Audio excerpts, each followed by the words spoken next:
Welcome back. જ્યારે નિયતિ ક્રૂર બની અને શ્વાસની દોરી ટૂંકી કરી દે છે ત્યારે પણ એક પિતાનો પ્રેમ કાળને થાપ આપવાની તાકાત રાખે છે. આવો જ એક હૃદયદ્રાવક વિડીયો સામે આવ્યો છે, જેમાં જીવનની અંતિમ ક્ષણોમાં હોસ્પિટલના બેડ પર બેસીને એક પિતાએ પોતાના નાનકડા દીકરાને કહેલી અંતિમ વાત ભલભલાની આંખો ભીંજાવી દે તેવી છે. ત્યારે પિતા પુત્રની એક અંતિમ વાતચીત આવો આપને પણ સંભળાવીએ.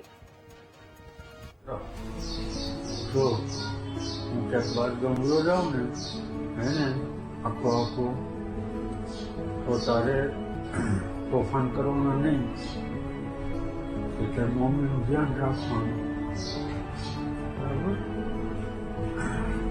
પછી તાર મમ્મી કહે ને એમ બધું કરવાનું, પછી બે દીદીનું ધ્યાન રાખવાનું હો. અને પપ્પા હું આવે ને તો પપ્પા કરવાનું નહીં હો. શાંતિથી રહેવાનું, ડાયો થઈ જઈશ રોવાનું નહીં હો. હું તારું તું મને યાદ કરીશ ને એટલે હું તારી આગળ આવીશ હો. હું તારું ધ્યાન રાખીશ હો.